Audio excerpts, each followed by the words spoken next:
자, 오늘 말씀 잠깐 보도록 하겠습니다. 열왕기하 4장 32절에서 34절까지 우리 함께 보도록 하겠습니다.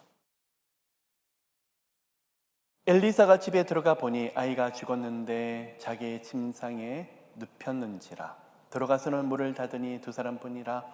엘리사가 여호와께 기도하고 아이 위에 올라 엎드려 자기 입을 그의 입에, 자기 눈을 그의 눈에, 자기 손을 그의 손에 대고 그의 몸에 엎드리니 아이의 살이 차차 따뜻하더라. 아멘. 말씀을 들어가기 이전에 오늘 이 말씀을 앞에 보시면요,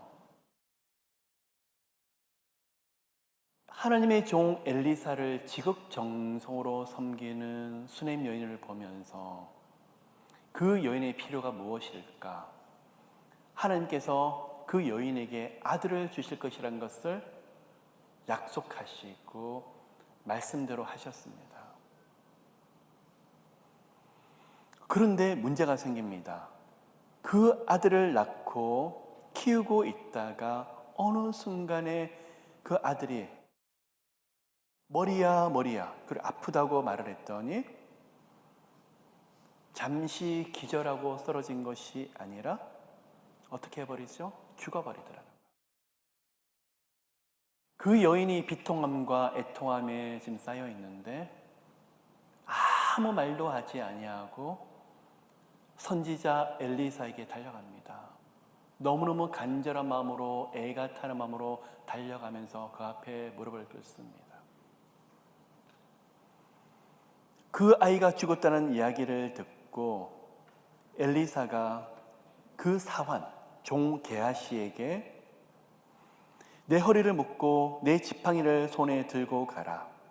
사람을 만나거든 인사하지 말며 사람이 내게 인사할지로 대답하지 말고 내 지팡이를 그 아이 얼굴에 놓으라 하는지라. 그런데 게하시가 그들보다 여인과 엘리사보다 앞서 나가서 그 죽어있는 아이의 얼굴에 놓았는데 소리도 없고 듣지도 아니하고 일어나지 아니하더라는 거예요. 여러분, 이 장면이 해석이 되십니까? 엘리사가 엘리야보다도 갑절의 성령의 능력을 가지고 있고 게하시에게 지팡이를 안수에게 주었었을 때 앞으로 어떤 일이 있을 것을 내다보았던 엘리사였는데 게하시가 그 지팡이를 가서 수넴 여인의 아들에게 놓았는데 아무런 일도 일어나지 아니하더라는 거예요. 오늘 이것을 가지고 지팡이와 막대기를 가지고 좀 말씀을 좀 나누길 원합니다. 제가 질문을 드렸고 조금 있다가 영적으로 말씀의 원리를 좀 살펴보기를 원하는데 구약에서는 성령의 전신갑주가 있을까요? 없을까요? 아직은 예수께서 성령님을 보내지 아니하셨기 때문에 성령의 전신갑주가 없죠. 성령의 전신갑주는 성경에서 이 땅에 오심으로 강림하심으로써 믿는 자들에게 에베소서 6장을 보시면 구원의 투구, 의의 흉배, 진리의 허리띠, 믿음의 방패, 성령의 검, 그리고 복음의 평안의 신발, 이 모든 것을 성령의 전신갑주라고 말하고 있습니다. 이 중에서 공격 수단이 뭐가 있죠? 성령의 금, 한 가지, 칼, 그 외에는 다 보호하는 수단이에요. 투구는 무엇일까요? 의의 흉배는 무엇일까요? 그런데 왜 구약에서는 아직 그런 성령의 전신갑주를 주시지 않으셨을까요? 답은 아직 예수께서 오지 않으셨고 성령께서 오지 않으셨기 때문에. 예수께서 오시고 보내신 하나님의 영, 성령께서 이 땅에 오심으로 우리가 성령과 깊은 교제를 하면서 복음 가운데 사는데 우리 생각과 마음을 지키지 못하도록 마귀는 불화살을 쏩니다. 구원의 투구, 성령께서 구원의 투구, 이 진리를 더 깊이 깨달아가면서 진리 가운데 흔들리게 하는 이단이라든지 생각을 혼란스럽게 만드는 영적인 세력으로부터 생각을 지키도록 만드는 성령의 능력, 결국은 말씀이죠. 구원의 투구라고 말합니다. 마귀는 우리에게 가슴에다가 계속 불화살을 쏘아댑니다. 예수 믿었다고 깨끗하다고 죄사함을 얻었다고 착각하지 마. 너는 불의하잖아. 오늘 그 죄 지었잖아. 하나님 앞에서 그렇게 원망했잖아. 그런데 그렇게 뻔뻔스럽게 사니? 계속 마음에다가 죄의식을 일으키고 고통스럽게 합니다. 근데 성령께서는 아니다. 회개하는 것은 좋고 성령께서 인도하시는 대로 죄를 고백하는 것은 맞는 일이지만, 그러나 아들아 딸아, 내가 너를 의롭게 했고 죄를 사해노라. 그래서 너무 투머치한 죄책감에 깊이 들어가지 않길 원하노라. 그게 뭘까요? 의의 흉배들하는 거예요. 또 힘이 쭉 빠져서 지쳐서 일어나지 못할 때, 힘있게 달려가지 못할 때 어느 날 성령께서 일어나라, 약속의 말씀을 가지고 힘을 내라, 쓰러져 있지 말고 대장부처럼 강하고 담대할지어다 말씀을 하세요. 그게 뭐죠? 진리의 허리띠. 허리띠를 동여매고 누구를 의지하는 거죠? 약속의 말씀을 의지해서 달려가는 거예요. 불화살이 사방에서 날라오는데 어떻게 해요? 하나님, 너무나 많은 공격들이 들어오는데 따라 담대하라, 믿음의 방패. 지금까지 어떻게 하나님이 인도했느냐? 성령께서 하나님이 어떻게 붙잡았느냐? 지금까지도 인도했거늘 앞으로도 인도하지 않겠느냐? 뭐죠? 믿음의 방패. 그러면서 우리에게 하나님이 공격 무기를 주었는데, 하나님, 너무나 마귀가 거세게 일어나고 이 세상이 끊임없이 쓰러뜨리려고 하는데, 그때마다 말씀의 검, 칼을 꺼내서 선포하고 마귀를 말씀으로 선포할 때, 그 말씀 앞에 순복하게 될 때 마귀를 대적하라, 그러면 저가 피하리라. 말씀의 검의 능력을 깊이 경험하고 체험하더라고요. 그런 사람은 가는 곳곳마다 복음의 평안의 신발을 신고 가는 곳마다 하나님, 예수로 있어만이 계속 나타나더라는 거예요. 이게 바로 성령의 전신갑주죠. 구약에서는요, 없네요. 투구도 없고 영적인 흉배도 없고 방패도 없는 것 같아요. 뭐가 있을까요?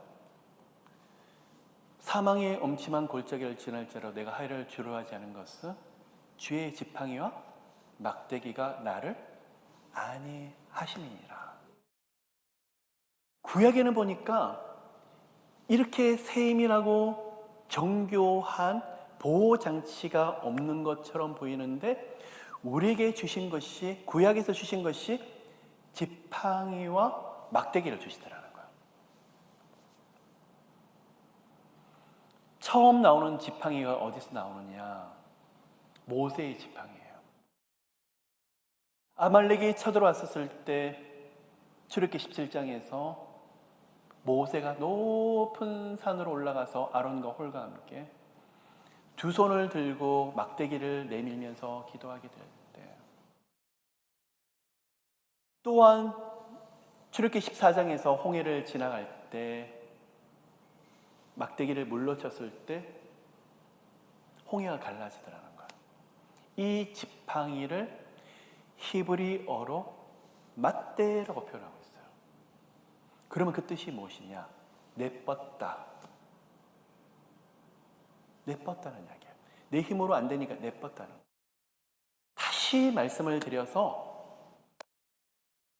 내 힘으로 살 수 없으니까 하나님 앞에서 두 손을 내뻗는데, 이 내뻗는 지팡이가 무엇을 상징하는지 아세요? 예, 기도의 능력을 상징해요. 예수 그리스도를 상징하고 있어요. 내 힘으로 갈 수가 없으니까 여기서 하나님께 갈 수 있는 브릿지 역할을 할 수 있는 도구, 그게 뭐죠? 지팡이라고 표현하고 있어요. 홍해를 내가 손으로 내리치는 것이 아니라 내 힘으로 할 수 없는데 엎드려서 기도하다가 내 방법이 아니라 하나님 앞에 나아갈 수 있는 브릿지 역할을 하는 지팡이. 그럼 홍해를 지팡이로 내리쳤는데 그 내리치는 게 뭘까요? 하나님 앞에 가까이 갈 수 있는 수단. 누구를 말할까요? 예수 그리스도를 가르치고 있더라는 거예요. 아말렉이 쳐들어왔었을 때도 두 손을 들고 막대기를 하늘을 향해서 내어 미는데 이 지팡이 하늘을 향해서 쭉 뻗었을 때 사실 지팡이만으로 하나님께 나갈 수 있는 게 아니죠. 기도를 할 때 그 기도의 능력을 통해서 하나님이 중보자 예수 그리스도를 나타나게 할 것을 예표하고 있더라는 거예요. 구약은요, 아직 성령께서 오시지 않으셨기 때문에 하나님이 정말 특별하게 역사해 주셔야 돼요. 아직 예수도 안 오셨고 성령도 오시지 않으셨기 때문에 하나님이 특별한 은혜만으로 살 수 있는데 무엇만 있으면 살 수 있을까요? 간절함.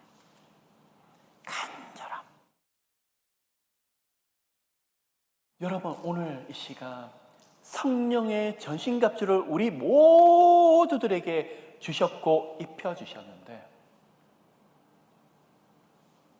성령의 역사는 성령님이 인격적으로 인정을 하고 예수 그리스도 이름을 부르짖을 때 성령의 역사가 분명히 나타나는데 이 모든 것을 중심에서 제 마음에서 일어나는 마음이 무엇이냐? 간절함이에요. 제가 기도를 하고 중보할 때 저분은 성령의 역사가 크게 나타나겠다. 우리 예수님의 영광이 크게 보이겠다 하고 대충 추측할 수 있는 근거가 있어요. 간절함이에요. 너무너무 깊은 웅덩이에 들어와 있는데 다른 거 보이지 아니하고 살려주세요. 단순해요. 하나님 살려주세요. 하나님 도와주세요. 더 이상 기도가 없어요. 너무 절박하면요, 다른 수식어가 필요가 없어요. 근데 어떤 분은 이걸 가지고 자기가 웅덩이에 빠지지 않고 있다는 것을 계속 변명을 하고 있어요. 저는요, 예수 믿은 지 30년이 됐고요. 수많은 연단을 받았고, 이런 수렁이 들어오면, 이런 웅덩이 시간이 보면 저는 즐겨요. 이런 웅덩이가 오면요, 또 하나님이 어떤 일을 할지 너무 기대가 돼요. 저는요, 수렁과 웅덩이 너무 싫어요. 다시 들어가고 싶지 않아요. 그냥 그런 시간이 들어가기 되면 그냥 살려주세요, 기도를 해요. 아파요, 힘들어요, 고통스러워요. 그 앞에 하나님 앞에 엎드려서 하나님 너무 힘들거든요. 도와주셔야 돼요. 단순해요. 그게 기도예요. 그런데요, 제가 훈련이 안 됐었을 때는 다른 사람에 보여주는 체면이 너무 중요해요. 이걸 통해서 말씀이 얼마나 꿀맛같이 제게 느껴질까요? 제가 죽게 생겼는데 말씀이 보여지지 않는데 무슨 꿀맛 같아요. 이 가운데 성령께서 얼마나 깊은 기도를 인도하게 증금같이 나오게 될 거예요. 저 너무 기대가 돼요. 포장하고 있더라고요, 제 자신이. 자꾸 체면 속에서 사람들을 보여주려고. 이런 훈련을 지났더니 이제는 보이는 것이 없어. 무슨 일이 생기면 살려주세요. 성령님 은혜 주셔야 돼요. 목사고 뭐가 아무 의미가 없더라는 거. 모세가 애굽의 왕조로 있다가 40년 미디안 광야에서 훈련을 받고 80살 때 하나님의 부르심을 받고 이스라엘 백성을 인도하면서 하나님과 관계에서 굉장히 단순해요. 기도하라면 기도하고 하나님 말씀을 전하는 말씀을 전하고 단순해요. 하나님의 사람은 단순하더라고요. 포장이가 없어요. 구약에서는 성령께서 아직 오시지 않기 때문에 그런 제한적인 영역들이 너무 많지만 이 하나님을 움직이는 유일한 방법이 무엇이냐 그러면 간절함. 이 성령의 전신갑주를 입고 나서 성령님을 깊이 누리는 방법 중에 한 가지가 간절함. 여러분, 예배를 드리고 기도를 마치고 찬양을 마치고 여러분의 일상생활 속에 돌아가실 때는 기뻐하고 즐거워하고 마음껏 웃으세요. 그런데 예배를 드리고 기도하는 그 시간에는 이 세상에서 가장 마지막 시간인 것처럼 하나님 앞에 전심을 다해서 예배 드리기를 축복해요. 기도할 때는 전쟁터에서 나온 것처럼 이 시간을 하나님 문 열지 않으면 죽습니다 하는 그런 비장한 마음으로 기도하시기를 축복해요. 그 사람에게 무슨 역사가 있죠? 성령의 역사가 나타나더라는 거예요. 그러면 정리를 해드릴게요. 오늘 열왕기하 4장 지팡이에게 수넴 여인의 아들을 살리기 위해서 지팡이를 게하시에게 손에 쥐어주는데 이 지팡이는 선지자를 상징하는 것이요 능력의 지팡이요 또한 엘리사의 손에 들려있었던 지팡이이기 때문에 기도의 능력으로 충만해 있었기 때문에 분명히 능력이 나타나야 되는 지팡이임에 확실한데 능력이 나타나지 않아요. 문제가 무엇일까요? 지팡이가 잘못되어서 엘리사가 안 갔기 때문에 문제는 게하시예요. 이 부분에서 성경학자들이 다양하게 해석할 수 있는데 분명히 가면서 다른 사람에게 말을 하지 말라. 그리고 급히 서두르라 그랬는데 게하시의 성격상 나중에 보면 왕 앞에 나가서 엘리사가 한 것을 가지고 왕 앞에 가서 막 자랑을 대신해요. 자랑하기를 좋아하고 허영이 많고 그러한 게하시의 성품을 볼 때 아마 가면서 사람들 만나면서 자랑 다 하고 다녔을 거예요. 간절함보다도 자기 자신을 높이려고 막 가는 길에 그랬었을 것 같아요.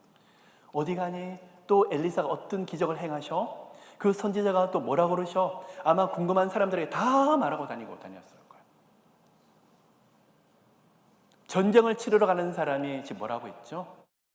자기 자신을 자랑하고 있고 높이고 있고 엉뚱한 데 마음이 가 있더라는 거예요. 그래서 능력이 나타나지 않더라는 거예요. 자기도 기대를 했겠죠. 가면서 온갖 것을 다 쏟아놓고 가면서 지팡이 올려놓고 엘리사 선지자께서 말씀하신 게 한치 오차 없이 이루어졌기 때문에 오늘 이 시간에 일어날 것이다. 근데 놓았는데 역사가 일어나지 않아요. 그때 게하시의 마음이 얼마나 충격을 받았었을까요? 그런데요, 이 모습이 제 모습일 때가 너무 많은 거예요. 성령님의 역사, 예수 그리스도 이름으로 성령님의 역사는 오늘날도 그대로 일어나고 있는데 성령님의 문제가 아니라 누가 문제일까요? 제 자신의 문제일 때가 너무 많이 있더라는 거예요. 하나님을 인격적으로, 예수 그리스도를 인격적으로 인정하지 않고 성령님을 인격적으로 인정하지 않기 때문에, 사모하지 않기 때문에, 간절하지 않기 때문에 역사가 일어나지 않아요. 매일매일 하나님 앞에 나아가면서 여러분 한순간이에요. 한순간. 넘어지는 것도 한순간이요. 영적으로 해이지는 것도 한순간이요. 이 부분에 대해서 성령님의 특별한 은혜가 너무나 필요한데 중요한 것은 그 간절함이 있으면 계속 인식하게 돼 있어요. 여러분 무엇을 놓고 기도를 하시죠?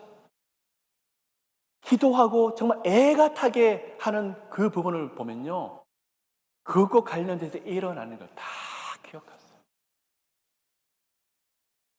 어느 법적인 문제가 풀어져야 된다? 그러면 그 변호사가 상담하면서 거기서 했는 말들 다 기억을 하고 있어요. CPA도 마찬가지로 병원에 가서도 그 프로세스를 물어보고 또 물어보고 계속 몸의 현상에 대해서 계속 살펴보고 있더라는 거예요. 늘 지나치게 긴장할 필요는 없지만 우리 영성은 어떻습니까? 매일매일 삶 속에서 성령께서 주시는 영성 점검하고 계십니까? 오늘 나의 영성을, 여러분의 영성은 정말 깨어 있습니까? 너무 추상적이에요. 어떻게 하면 깨어 있었을까요? 여러분 있죠? 오늘 제가 칼럼에서도, 러빙 칼럼에서 기억하라라는, 기억하셔야 돼요. 저는 수시로 기억하려고 그래요. 가장 어려웠던 시간에 살려주세요 울부짖었을 때 성령님이 도와주셨던 그 은혜를 매일매일 기억하려고 해요. 그 수렁에 가고 싶지 않아요. 웅덩이에 가고 싶지 않아요. 그때 들어갔었을 때 절박했던 마음을 잊지 않으려고 그래요. 저 잊어버리면 영적으로 해해지더라는 거예요. 아무것도 할 수 없었을 때 절규했던 그 심정 매일매일 마음에 새기려고 그래요. 아니면요 영성 흩어져 버려요. 목사기 때문에, 신앙했기 때문에, 기도 얼마 했기 때문에 영성이 착각이에요. 하나님 은혜 주셔야 된다니까요. 기억해야 된다니까요. 게하시가 뭐죠? 그동안 엘리사를 따라다니면서 너무 많은 기적을 본 것이 문제였어요. 본인이 엘리사라고 생각하고 있더라는 거예요.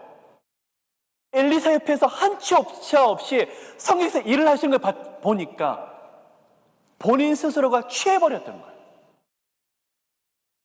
자신의 일인 것처럼.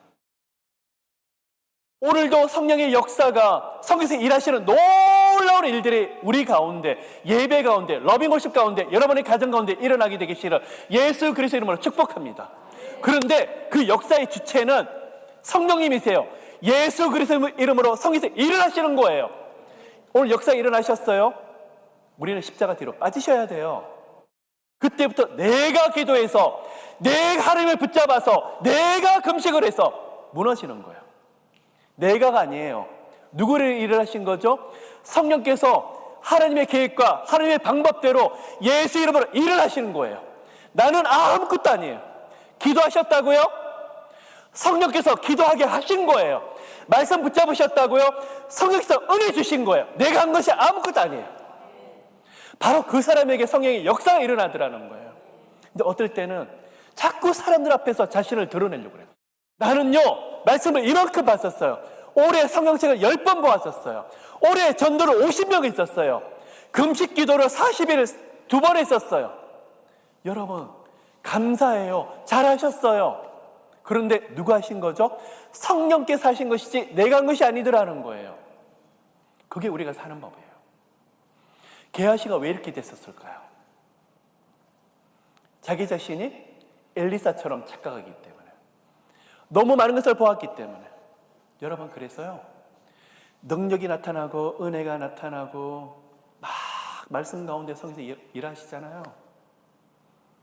여러분 저도 기질상 칭찬받고 싶어요. 격려받고 싶어요. 말씀이 좋았습니다. 목사님 통해서 이런 역사를 성경에 해주셨네요. 저도 사람인지라 듣고 싶어요. 그런데 그거 듣다 보면 취한다니까요. 빨리 도망 나와야 된다니까요. 거기서. 아니면 그 가운데 나는 이런 사람이지, 나는 이런 은사가 있지, 나는 이런 능력이 있지, 하나님이 이 정도로 쓰시지, 나는 달라. 그때부터 변질이 들어요. 뭐가 다른데요? 아무것도 아니에요, 여러분. 오늘 게하시의 모습. 지팡이를 들고 갔지만 간절함이 없었기 때문에, 매달리는 그 뜨거운 마음이 없었기 때문에 역사가 일어나지 않아요. 엘리사, 하나님의 사람 엘리사, 성령의 사람 엘리사가 그 뒤를 따라와서 아이 위에 올라가서 안수하며 안아주었어요. 그 아이에게 생명의 호흡이 다시 시작이 되더라는 거예요. 지팡이보다도 엘리사가 능력이 더 많았기 때문에, 게하시보다도 더 큰 권세를 엘리사가 가지고 있기 때문에, 그것도 맞는 말이지만 엘리사의 사역과 엘리야의 사역을 보며 영적인 긴장감을 풀지 아니하더라는 거예요. 비록 한 소년, 어린 아이 앞에서도, 그 앞에서도 하나님 앞에서 태도를 지키려고 하고 사람 앞에서 태도를 지키려고 하는 엘리사, 대충 하지 아니하고 하나님 앞에서 간절하고 나가려고 하는 엘리사. 그러면 왜 게하시를 먼저 보냈을까 하는 질문이 생깁니다. 여기서 여러 가지 추론할 수 있어요. 제 생각은 게하시에게 지팡이를 먼저 보내고 아무리 본인에게 성령의 갑질로 영감과 능력을 주었지만 조금 더 기도 쌓고 가려고, 본인에게 은사와 능력이 있지만 그 능력을 휘두르는 거고 쓰는 것이 아니라 기도 없이 정말 하나님 앞에 손을 내뻗으면서 무릎 꿇는 그 간절함 없이는 능력이 일어나지 않기 때문에 엘리사가 기도하는 시간을 좀 벌고 싶어서 종을 먼저 보내고 본인은 하나님을 독대하는 시간을 갖고 올라가더라는 거예요. 오늘 이 시간에 말씀을 이제 마무리하려고 합니다. 우리 영성을 살펴보기 이전에 우리 마음을 좀 살펴보았으면 좋겠습니다. 여러분, 이 시간 누구를 생각하면 마음이 뜨겁습니까? 아들, 딸입니까? 손주, 손녀입니까? 남편과 아내입니까? 아니면 부모님이십니까? 아니면 어떤 사람입니까? 그 사람을 생각하면 마음이 찬하고 애가 타고, 아니면 어떤 일을 생각하면 마음이 너무너무 간절하고, 그 이상으로 오늘 이 시간에 마음에 영적인 조율이 있으시기를 예수 이름으로 축복해요. 예배 드릴 때 여러분 옆에 있죠? 교회를 들어갔었을 때, 아니면 오늘 집회를, 다른 사람들을 잘 모르는 집회를 이제 들어갔어요. 막 여기서 떠듭니다. 저기서 사람들이 떠듭니다. 자리를 계속 옮겨 다녀요. 아직 살만한 거예요. 아무리 옆에서 사람들이 어수선해도 제가 마음이 급하면요, 하나도 안 들려요. 제가 마음이 편안해지면 다 보여요. 저 사람 무슨 옷을 입었네, 저 사람 왜 저렇게 향수를 저런 걸 뿌리고 왔었을까, 막 이것도 저것도 막 성가신 거야. 마음에 애가 타면 아무것도 보이지 않는다니까. 시험 들 것이 없어요. 편안하니까 우리가 시험에 들더라고요. 자꾸 사람이 보이는 거예요. 그래서 하나님이 제 기질을 너무 잘 아니까 딴 걸 바라보지 못하게 하나님이 저를 계속 밀어붙이세요. 여러 가지 마귀에 대한 공격을 허용을 하는데 어떻게 보면 그 공격이 저를 지키는 일들이죠. 영적인 튜닝합시다. 이것도 힘들고 저것도 힘들죠. 지치신 거 압니다. 기도 오랫동안 하신 거 압니다. 그렇게 애가 타게 금식했는 것도 하나님 알고 계십니다. 너무나 많은 기도를 쌓고 헌신한 거 하나님 다 알고 계십니다. 그런데 두렵습니다. 너무 지치다 보니까 우리 안에서 마음들이 풀어질까 봐 두렵습니다. 성령께서 임재하셨는데, 함께 하셨는데 아무것도 느껴지지 않을까 봐 두렵습니다. 우리 가운데 말씀으로 이제는 시간이 다 되었다, 아들아 딸아 일하리라고 말씀을 하시는데 너무 지쳐서 하나님 이제는 내버려 두세요. 못 일어나게 될까 봐 두렵습니다. 여러분, 오늘 러빙 월십 오신 여러분, 하나님의 말씀을 통해서 영적인 조율이 다시 한번 일어나기를 예수 이름으로 축복합니다. 하나님, 독생자 예수 그리스도, 하나님이 여기신 성령 하나님을 생각하면 다시 마음이 뜨거워지시고, 우리가 아무리 성령의 불을 받고 여러 가지 현상과 일들이 나타난다 할지라도 우리 마음속에 간절함의 불을 오늘 모두가 깊이 경험하는 시간 되시기를 예수 그리스도 이름으로 축복합니다.